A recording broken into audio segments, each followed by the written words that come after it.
What's up, guys? How you all doing today? God, my hair is a total mess. Yeah, I've been working all day and it is now 5:45. I decided to pop down the lake straight after work and do a spot of fishing and also try out a couple of pieces of tech as well. So the first one that I'm trying out, and I showed you guys this the other day, but I didn't have the lens at the time, but here it is now, the GH4. I think I went over why I decided to get this. I was going to get the RX100, is it RX100? I think it is, Mark III. But I decided that for just a little bit more money I could have had this, which is a kind of more significant camera really. And I'm not a huge portable camera user. I'd rather just use my phone if I'm kind of in that sort of situation. But if I want a slightly higher quality than the camera on the phone, then I'd rather have a sort of DSLR, or in this case a Micro Four Thirds. So this is the GH4. You've obviously got full 4K recording on here, as well as really great photos as well. And the lens that I went with, you can see it here, is the 12-35. So I think these have about a 2.3 times crop. So that probably works out somewhere in the region of, I don't know, say a sort of 30mm to 80mm or something like that. So yeah, trying this out down here, I've already done some nice HDR shots, so I'm quite looking forward to seeing how they come out, because this does HDR in camera. I've done a little bit of 4K footage as well. I have turned on the optical image stabilization and done some hand holding as well in 4K, also in 1080p, and also at 96 frames a second as well, just to kind of try out all the different modes. I am back in my wagon again. Who's that? Oh, some kid over there. Thought that was my bite alarm then, but it's some kid over there who keeps bloody pissing around with his. It's really annoying, you know, like you have a bite alarm for when your rod, you know, your line sort of goes flying into the water with a fish hanging on the end of it. But what I always do is when I'm messing around with it, I always turn the bite alarms off. So when I'm, you know, tweaking the lines or the rods or whatever it might be, I'm not disturbing everyone else on the lake. So the only time you hear my bite alarms is when I get an actual run.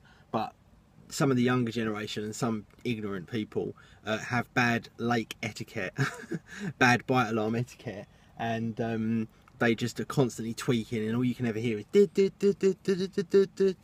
oh, and it's just so annoying, and I look like a spastic when I was doing that. But anyway, that's a completely different subject. This is a beautiful setting to be able to take some photos and video. I'll just show you. This is kind of looking outside the window of my car. When I'd come just for a couple of hours in the evening, I just fish from my car.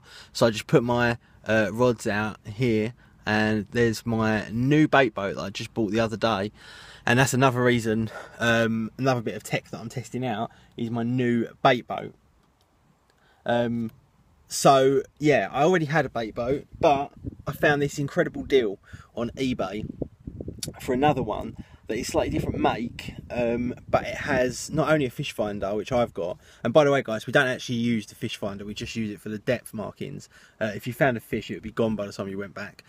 So it's purely for depth really. But this one has also got GPS, which is very geeky and gadgety, which I loved. So I just couldn't stop myself from getting it.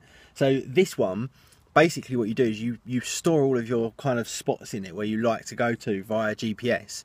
And when you want to go back there, you can just press a button and it goes straight back to the exact place that you marked it at using the satellites and GPS. So very, very cool indeed.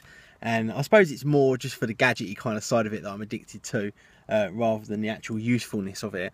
But it is quite useful as well, but very, very cool. So I'll just go over and show you my new bait boat, and I'll show you the old one as well.